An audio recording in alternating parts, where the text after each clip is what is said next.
You know.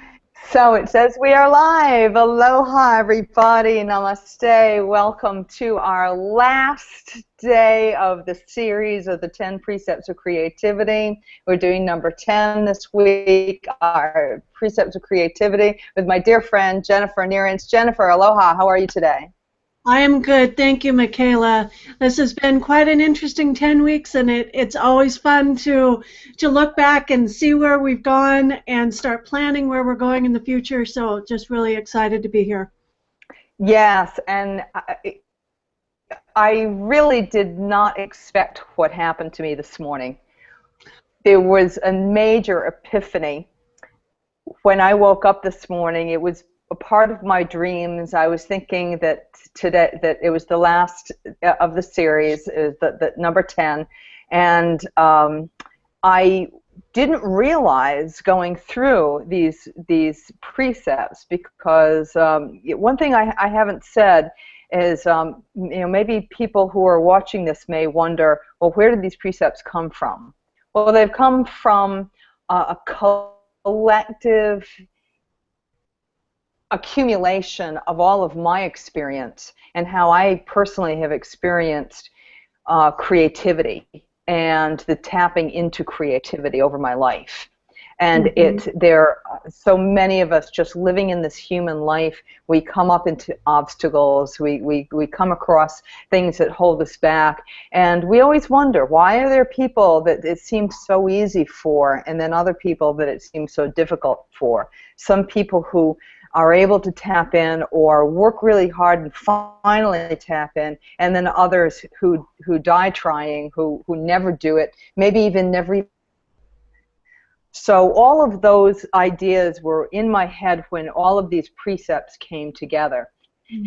And the interesting thing was the tree of life that came up with the 10 precepts. We'll talk about that in a little while when we get into it. But my first experience with the Tree of Life was the Kabbalah. I know there are many different cultures that I've studied, cultures, religions, spiritual belief systems, or techniques, you name it. I've been very deep in my research, and I've traveled worldwide with it. So I cannot say that I know anything about Hebrew or the Kabbalah per se, but there's something that resonates within me about the Tree of Life itself, and I know it does for you too, Jennifer, because you have the Tree of Life as your logo. Yeah. And you know what? I'm gonna interrupt you for a second there, and I want to talk about that logo for a second, because people say, well, what is the Tree of Life? Why is it one thing and not another? The Tree of Life is one of those basic precepts that permeates many cultures. So many cultures,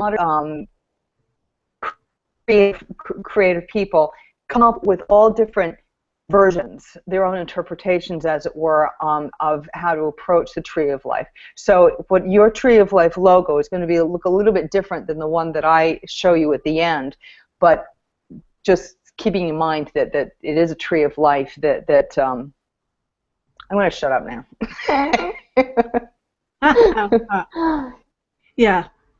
And my experience with the Tree of Life is simply on a gut level.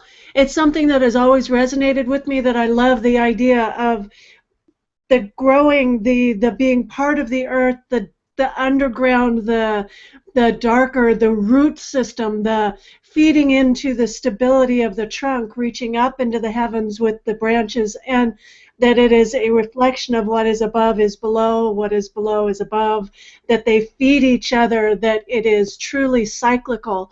And I do understand that it is part of many, many different religions and different cultures, and as far as the particulars of it, I don't know. And that's one of the things that I love about it, is you learn and learn and learn and learn and realize, holy crap, I know a lot, but I don't know anything about that. I just know there's something in there for me. And when my friend Sarah sent me the necklace, which is the Tree of Life, it was at that moment that I realized that that's what my logo was. And I hadn't even put it all together other than to say that represents who I am, what I do, what I stand for, what I believe in. And it's the sharing of that deeper knowledge up through the roots, through the branches, through the leaves, in an attempt to make humanity more cohesive. Yes, and the point that we often, and that's again a human nature thing, that we beat ourselves up for not knowing about certain things, but that's exactly what we're bringing to these series that we're doing.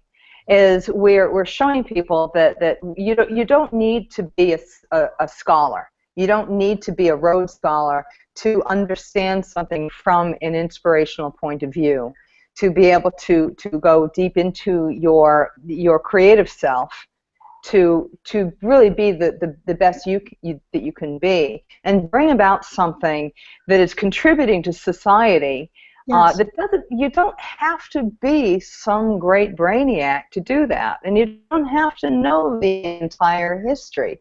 If we knew the entire history back to square one, we probably would all have the same traditions then, and the same, we wouldn't have created our own unique take on things. That's what makes our perspective so beautiful, and our own ability to create, our own ability to create a beautiful lives for ourselves, that we affect other people around us.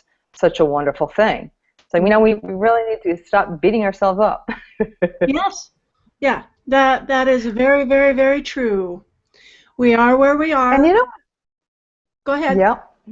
And speaking of beating ourselves up, have you ever noticed, and I think most of us can relate, that when you see somebody who's in a panic, maybe they've just had a trauma or an accident, or they're upset about something, it could be physical, it could be mental, it could be whatever, the first thing that somebody always says to us, the person who's grounded will say, breathe. Just breathe. Yes. And that will always be the thing, like that. And we say it to people who might have people who find themselves going into trauma, or an epileptic fit maybe, or or an asthmatic attack. It's always the reminder, the focus, to bring it back to the breath, and to use the breath. Yep. And that is what number 10 is. I'm going to switch over to the share, if I can do it right this week. I'm going to have to ask you, can you see my screen? I can. Oh, yes, yes, yes, yes, yes, yes. Okay, good. Again, this is the 10 Precepts of Creativity, tapping the creative force for any goal. And interesting, look at that. We have all 9 up here. I'm not going to go through them, but you'll find that by the time we get to the end here, there'll be something very interesting about the way these are all set up and how each one of them interrelate with each other. Today is number 10. Maintain breath control. All else is secondary. When you bring it back to the breath, it brings you back to ground zero. It brings you back to the reminder that all is connected, that we all are part of the creative source. When you are exercising, if you're trying to get yourself in shape, as long as you are going back and paying attention to your breath, you're not going to stress yourself out. You're going to allow your body to work and to build itself up, to build its strength up. Sprints are good, but sprints are timed and they're controlled, and you're also asked by the trainer to look at your breath and to go back to your breath. If you're doing any kind of long distance training, you start off slow and methodically, and you're maintaining your breath control. I find it really interesting I'm gonna come back to myself to stop sharing for a minute. I just wanted to show you this particular screen so that we can remember, maintain breath control, and all else really is secondary, because within our lives we can go we can go, maybe we can go weeks without food. We can. But we can't go many minutes without breath. Breath is essential to our life. It's the number one thing that is essential to our life. And, it's interesting. I live next door to an art center. And I never realized it before, but, when I was growing up, I always was attracted to the artistic type. I myself was a bit more musically oriented, so I played a few different musical instruments and stuff, but I always saw that as part of that artsy type thing. And it's interesting because I know a lot of artists and writers over the years, not that this, I don't want to make this look like a blanket generalization, but it isn't. But many of them I found are smokers. And many successful people are smokers, and the interesting thing about creativity is that if people are unconscious of their breath, there's something within the creativity that is trying to breath. There are many people I know who are extremely creative in many different ways, and who are not who do not abuse drugs or abuse substances, as it were. Yet these are people that are very much aware of their breath and talk about their breath, and they talk about meditation and bringing things back to the breath. I notice that people who are very creative in doing things that maybe get tense and stuff, they'll run for a cigarette, and it's breathing in. And again, I don't want to make this as a generalization, but I just want to point out that I look next door at the art center, and it's amazing how many of the artists that I see that are standing out here in the alleyway smoking. And it made me stop and think that, wow, indeed, I know a lot of people that are working and pushing themselves toward the creative process, and they're looking to catch their breath, And many people who have quit smoking, I have a lot of friends who have quit smoking, who they look at their breath, and they use that idea of breathing in beauty and breathing in oxygen, of bringing the oxygen in and not cutting off that oxygen with the cigarette. It's just an example. It's just an example. It can be anything at all, and I just gave a whole bunch of them with with trauma, whether it's physical, whether it's mental. When you can maintain your breath control, always bringing it back to the breath, that is a place where you can, that's the reset button. And you can actually start to channel the creativity instead of stopping it. Because a lot of times when we're getting tense or nervous, or sometimes even overly excited to where the ideas are coming so fast, I know for myself there are times when I will stop breathing. I will stop breathing and just keep going and going and going, and all of this in my head. It's like, oh wait, okay, hold on. Okay,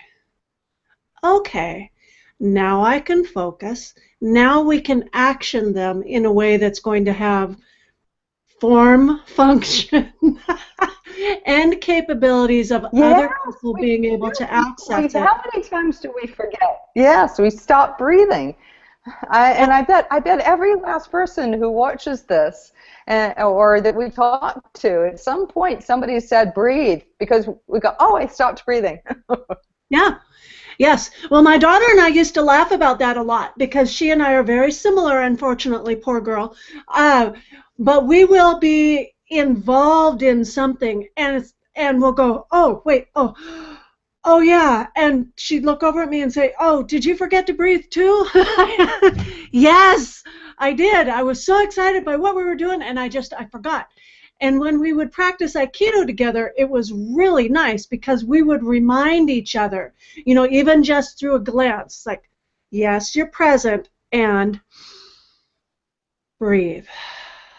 Yes, in all of the martial arts, that's another thing. They always tell you to go back to the breath and to Yes. breathe and to use the breath as the force as you're harnessing it and moving it. And it's also, as you well know, it's also used in Reiki. And the breath is exceedingly powerful, especially when you are using it as a conduit for the pure energy.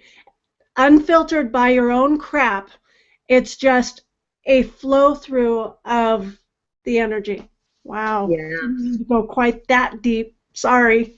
This is what we're here for. This is exactly what we're here for.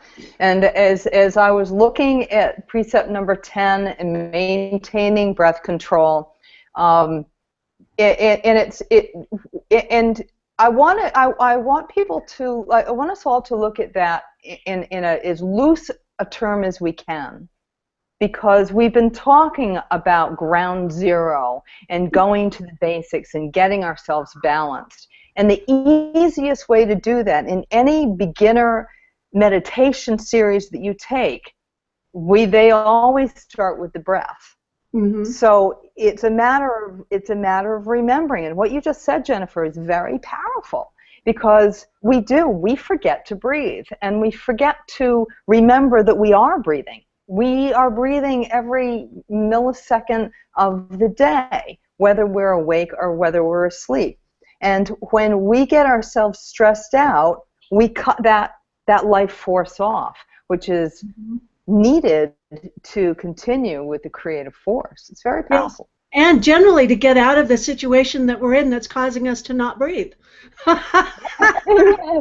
And something that came to mind when you were talking that made me realize one of the things, and this is true in the American culture, it's not so true overseas in some of the places that I've been, but it's very true in American culture. Women are taught from an early age to suck their gut in. And when you do that, you can't breathe deeply. It is almost impossible because you actually have to extend your abdomen to pull down your diaphragm, which allows your lungs to fill up, which means you end up, I don't care how skinny you are, you start filling up your lower abdomen form. And I can remember as a young girl up until probably my 30s, when someone finally told me, you're not breathing right. It's like, what? There's a right way and a wrong way to breathe, being the sarcastic little twit that I was. And finding out, he had to actually put his hand on my abdomen and say, okay, breathe. I want you to move my hand. I'm not sticking my tummy out. You've got to be kidding. No, that was one of the most liberating things, is to realize a deep breath actually comes from the lower abdomen. And it is an honoring of the way that your body is created and how it works is so much more important than the outside judgment of the way that you think people think you should look. And I know that was a convoluted way around it, and yet that is so true. We stop ourselves from doing the things that our body knows how to do to help us move forward because we're afraid of what it looks like to other people. Guys, get over it. Oh, boy, that's a big one. That's a really big one. And I was lucky because I had good teachers with music, and I had some good singing teachers, voice teachers who went, and also my piano professor did the same thing. And I was a teenager at the time. Go right down into your stomach, and this is where your power is, and this is where you need to feel your essence, and to breathe down there like you're a big balloon. Yes. Bring that air deep into your lungs. Don't keep it shallow. This that is prevalent in many societies. It's a very shallow breathing that doesn't help. And you know what? I never thought I'd say anything good about smoking, but I'm getting this message to say it. That's one thing that smokers know how to do is breathe deep. By the way, I'm not a smoker. I never have been. So but I've been around a lot. When I lived in Tokyo, everybody and their brothers smoked, and so I got to see a lot of that. Yeah, that's funny. I'd like to go back to the screen share and show you the interesting thing about. I just want to go really quickly. Is we're looking at as I was looking at the different precepts of creativity, I was thinking, well, with the end of each session, we gave exercises, yet I think that I could still hear questions in my head, but how do you know, how do you use emotions as tools? How do you, recognize that all energy collects and there were a lot of hows in the questions that were coming up. And those hows, of course, we were giving the practice exercises, but there it is, breathe it. From the very beginning, we talked about breathing, and from the very beginning, mentioning that the breath is important. And when you need to go, when you're asking yourself that question, stop, breathe, and it's fine to ask the question if you're not sure what or how or why to take the next step. Stop, breathe, allow that balance to happen energetically, and then go with the intuitive answer that comes to you. And they do come. If you're a person that says, no, I don't have all that, notice how your eyes start darting if you do that. Notice how you stop breathing if you're doing that. And then you begin to realize, focusing again on the breath, is like, oh, well, maybe I do, but I'm just allowing my mind to cut myself off through my darting my energy all over the place and not breathing. It's as simple as that. Yeah. So these practice exercises have been very important. But the funniest thing, check this out. This is what has happened with all of these precepts, taking all these precepts and not needing to look at them in a linear fashion. This is just an intuitive graph. I'm sure this is going to morph over time. And the colors themselves were just very inspirational. You don't need to focus on any one of these colors or take this take this at face value. You can play with it. You can do whatever you want with it.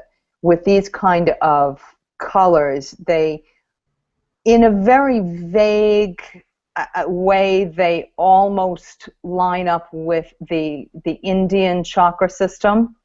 But that wasn't necessarily my intent. It just came as a kind of intuitive thing. But if you look at this, and if you know anything about Kabbalah, this whole diagram actually comes from the Kabbalah Tree of Life, and there's absolutely nothing within these precepts that match up to the Kabbalah. So please don't criticize me for that. I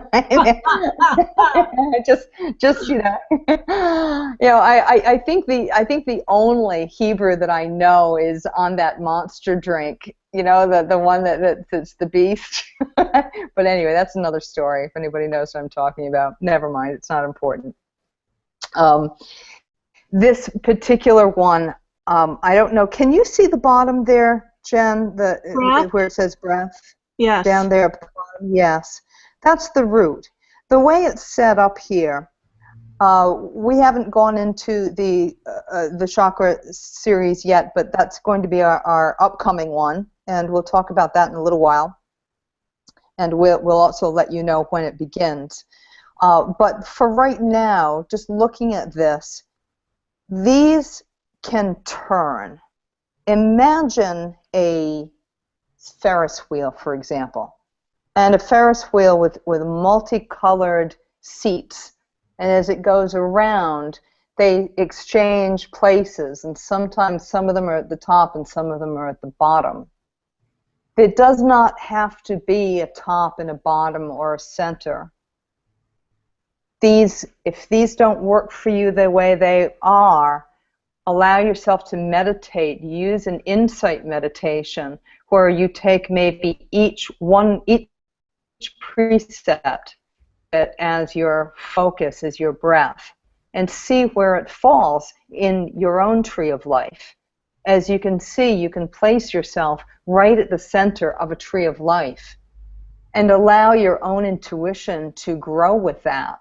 You may find yourself in a fractal universe, just like the Academy of Holistic Healing logo, where you begin to feel the branches reach out to the universe and the roots reach deep down into the earth.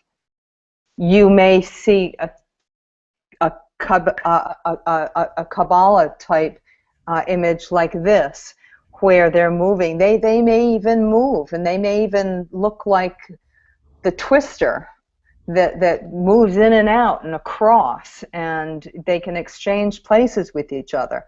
Allow your intuitive space to grow. And this is a way that you can use the 10 precepts.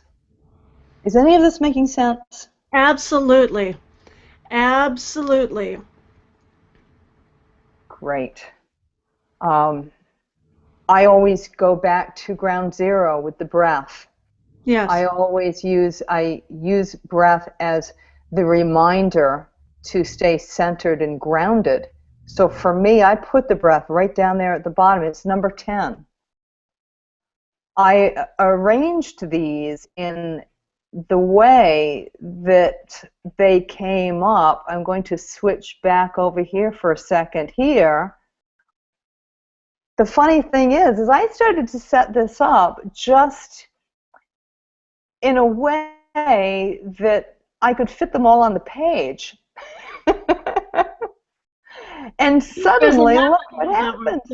Yeah, suddenly it all fell into place, and I saw this very strong image of where they should be. And it came very quickly. I didn't put number 10 down here, but we all know that that's where it would go. And if you look at this, I will add number 10 down there. We can read them all, and we can see each one of them. And now that you have them all, we can see how very cumulative it becomes, and how they all work with each other, upon each other, interchangeably, how it is all one, how everything is a part of that creative energy force, that we are that creative energy force inside the tree. That's why we are an integral part of this wonderful tree. And hopefully these precepts will help. Will help to bring more out, and to help people to move forward in a way that they have not been able to tap before with their creative force. Because that's what the whole purpose of this creativity series has been. Yes, and I'm going to piggyback right onto that. The whole tapping into, that is one of the things that I wanted to share with people as they're going through this. And if they're finding themselves saying exactly what oh, no, I don't have any problems with that, or I don't know what to think about, or I don't know what's really going on, you know, you can tap while you're looking at that going, I don't know what this is. I don't know what I'm supposed to focus on. I don't know how it is that I'm supposed to focus. And I just honor that. I'm okay with that. Okay, so that's where I'm at. I don't get this. And I'm okay with that. I I guess there's another level of my learning. Okay, cool. Something to look forward to, I guess. So if I were to make up a story, what would the block be? What could it be that I'm supposed to focus on when I do my meditation? Or is it maybe I'm just supposed to see this boulder? It's a nice boulder. Thank you, Shrek. And just let the words come out. Whatever it happens to be. There's no wrong way to do it. Whatever it is that you're thinking, whatever it is that you're feeling, and a little side note, the less politically correct it is, the more accurate it will be. This is fucking stupid! Hope I didn't offend anybody, but I'll tell you what, my internal dialogue gets a little bit sailorish at times. And if I don't honor that in my tapping, I do not get the results that I could have. So, little note to self in that breath, when you're talking to yourself, and go in the bathroom, go take a drive, park alongside the road. I don't know what in the hell I'm supposed to be doing right now. Why is this so hard? Stupid exercises, I don't want to do them anyway. What good could be gotten from them? Why do I have to write? That doesn't make any sense. It doesn't make any sense to me. I'm just going to sit here and I'm going to rant and rave. And I don't want to do it. And yes, I know I'm throwing a fit like a little child. I get it. I don't like it. And that's exactly how I feel. And I'm just going to sit here with it. And I'm going to say, yeah, I feel like a child. And that's okay. Because you know what? We all have to return to that place of not knowing in order to learn something new. We have to release that, but I already know that, in order to change a perspective, in order to take another look at something that we may have learned when we were very young, that now it's time to add a different color, a different slant, a different layer to it. And it's okay not to know. And it's okay to say, you know what, I don't know. And it's okay. And it's awesome that you're here. And it's awesome that you're honoring how you're feeling. And just allow yourself to breathe and continue to tap. Not only the tapping on your physical body, but tapping into the creative source that is within each and every single solitary one of us. Oh, nice and impromptu. That was great. That was great. There is a fine line that many people walk when they are learning a technique, and it can be any technique. It can be meditation, it can be tapping, it can be Reiki, it can be all sorts of different things. For example, tapping doesn't always work for me, so I might do some claps. I might do some claps because that is enough. That's an electromagnetic change that just is a focus. It's about resetting and allowing things to reset. And what I have seen is, if you don't, Jennifer is a great practitioner with the tapping, but many people who have tried to do it on their own don't realize that they're using the tapping as also a kind of smoke and mirrors, or they're using the meditation that they think they understand as a smoke and mirrors too, where they're giving themselves permission to hang on to the obstacles, the drama script that they rehearse in their minds that continue over and over and over, and they don't serve us anymore. Mm-hmm. The whole purpose of any of these techniques, any of these energy techniques, whether it be meditation or tapping or whatever they are, is to help us break through our old habits, not to incorporate them within our old habits. So, for example, I see somebody who might be angry at somebody else, and then they start telling the story, and then they start telling the story to many different people and embellishing the story, and then really enjoying telling the story about how angry they are and needing to tell that story about how angry, and they create this incredibly creative story about how angry they are and how something isn't working for them, instead of just taking that. Amazing, if you can be so creative in making excuses, imagine taking a fraction of that creative energy and dropping the obstacles and moving forward with it. This is what the tapping, this is what any of these energy exercises, whether it be Reiki or whatever it may be, these are the purposes of doing it, is to get ourselves in tune with the creative force that is the divine, and moving forward with it. Yeah. Interesting little side note that I have to share. Whenever I'm in the present there, because I do have a couple of friends that really love drama, they've realized that they can't bring it to me because they know that once they start getting angry or telling a story again, I will stop them and say, okay, you can continue, exactly, you can continue to tell your story, but you have to tap while you do it. And they're like, what do you mean? I said, just trust me. You can continue this line only if you tap while you tell it. And this is without fail, and that's why I started doing this. Anytime you start getting into your story and you're tapping, the tapping breaks it. And all of a sudden they drop back into themselves. They're going, whoa, why was I telling you about that? I was like, I don't know.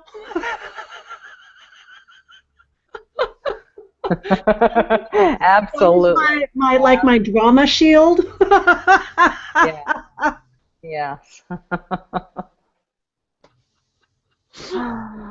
Wow, that's really wonderful. You know what? I feel that we are complete.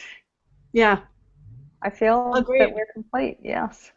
I'm going to go back for just one more second to show everybody that we can again go to the exercises and continue with these exercises, because we've talked about how important the breath is. If tapping is an exercise that really works for you and does breakthroughs, by all means include that. But don't just do it once in a while. Do these daily.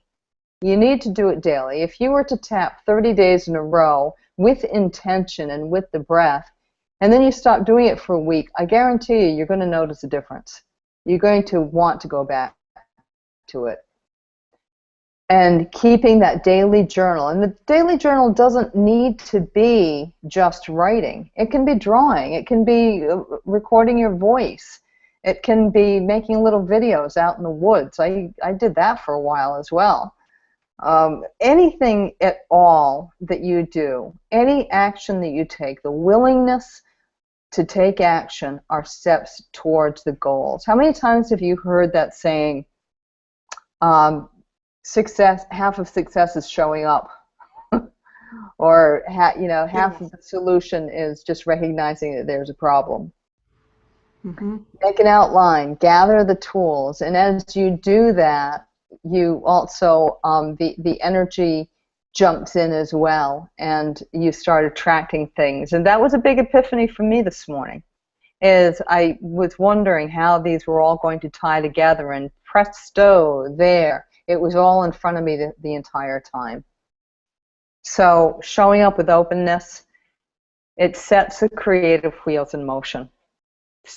Stay present no matter what. That was one that I kind of buckled on when I looked at it. I saw stay present. Well, hey, you know what? It's easy to say that, but how do you do it? How do you stay present no matter? There's no way in hell that I can stay present no matter what, because it's impossible. I'm human. That's true. We cannot shut our minds off. People who call themselves meditation masters have not mastered the art of turning the mind off, because it's hardwired. They've just mastered the ability to recognize it a little bit more quickly, so to nip it in the bud a little bit more quickly. So that's what we're working toward, is nipping ourselves in and stopping those stories that are holding us back from whatever that project or success in our lives that we want, even if it is creating a happy home or a great meal for your family. Mm-hmm. You know, that those tiny habits are all the building blocks. So, Absolutely. When I was on the mat, our sensei had a saying about when your mind gets moved, just put it back in the bucket. Put it back in the bucket, get back in the center.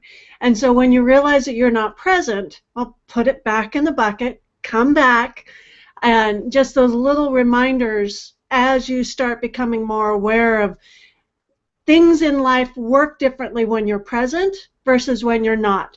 And as you start to become more aware of, okay, I am in the moment, things are moving in this direction, these are how things feel. And then when things are starting to be a little bit different, start to notice how you feel. Oh, wait a minute, I'm not present. Okay, so let's get back into present. Okay, let's go now, and let's see how this feels. It's a retraining of your mind, your body, and your spirit. So the bottom line, and it's also not beating yourself up over it. You know, instead of going, oh crap, I made it, and do like that. Instead of doing that, to take a little rejoice and rejoice that you actually recognized it. Oh, I'm not present. Oh, isn't that wonderful? I recognized it. A couple minutes later, I'm not present. I'm not present. Oh, I recognized it again. Twice in 5 minutes, I recognized it. Yay!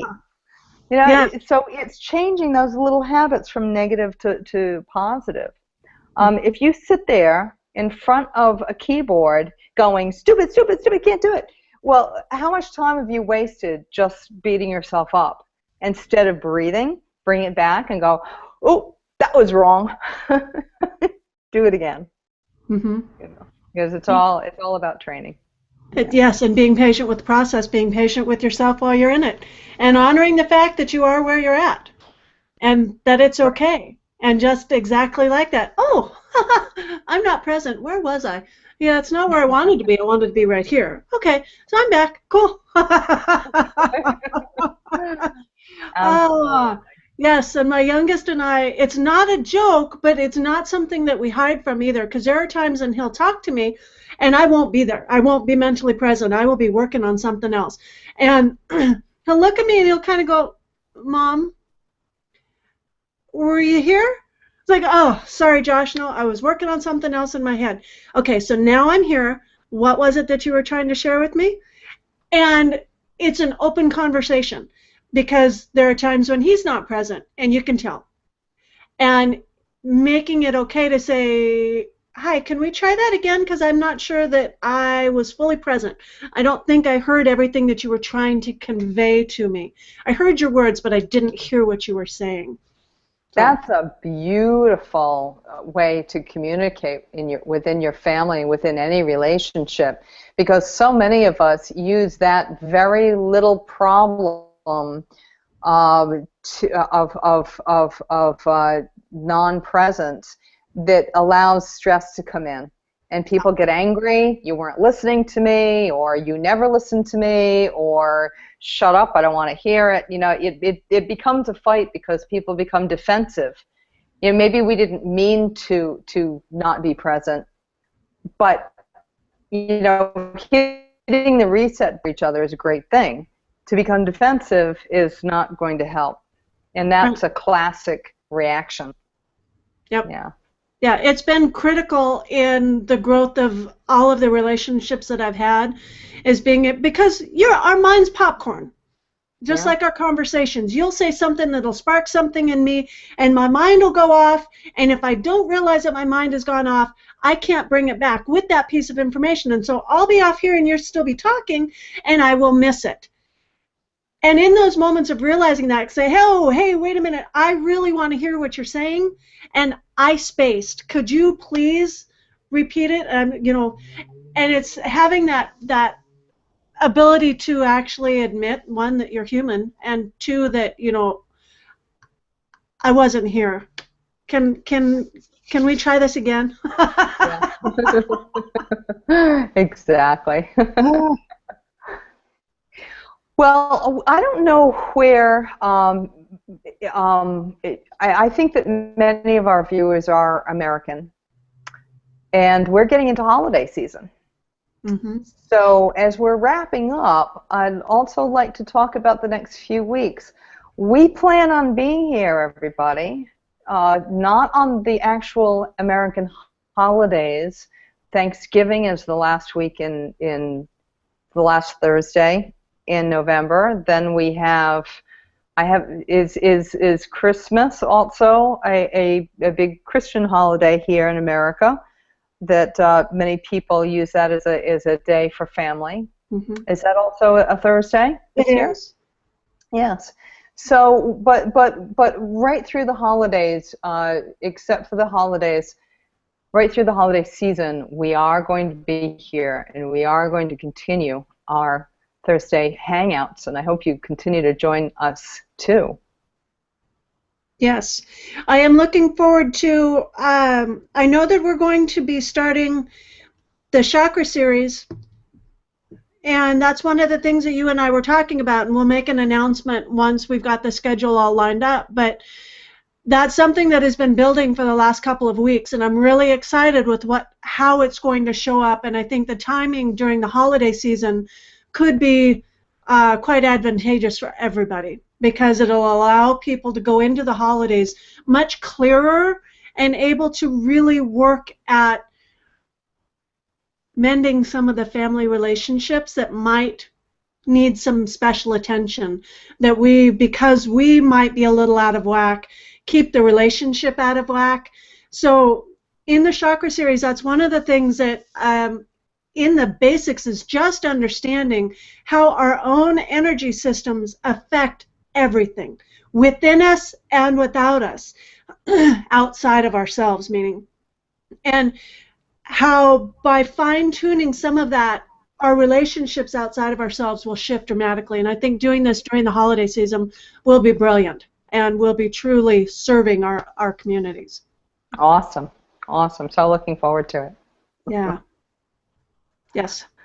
So my understanding. So if anybody has comments for us, yeah. Say again? No, go ahead. Go ahead. Oh, I was just going to say, I'm not going to make a knee-jerk reaction here or decision, but I would like to discuss what we've decided on our next Thursday Hangout and present a game plan for the next 10 weeks for our viewers and kind of flesh out what's going to happen, as well as a schedule and things like that, knowing that we're not stopping. We are not stopping, no. No, especially with so many of the realizations of the last few days. And over the last few weeks, over the last few months, this has been awesome, Jennifer. I'm so glad that we've found each other. Yes, likewise. Mm-hmm. So I guess that's my closing piece, is that we will definitely be here next Thursday, and we will have more information and a tentative schedule for the next 10 weeks, and I'm getting really excited. I'm having to bite it back because it's like, no, I haven't gotten it written out yet. I need to write it. But it's like, no, you need to wait. It's exciting, and it's worth it to be here, so just know that we will have something wonderful for you. Yes, yes. As always. Thank you again, Michaela. I do appreciate you, and I love this time together. I hope that our audience is continuing to grow and to question and to have things sparked within them. And again, if you have any questions, contact one of us, and we'll make sure that you get answers to your questions in the best of our abilities. Great, absolutely. And thank you again, everybody, for listening. And thank you also for your feedback and your questions. And aloha and namaste. Bye-bye.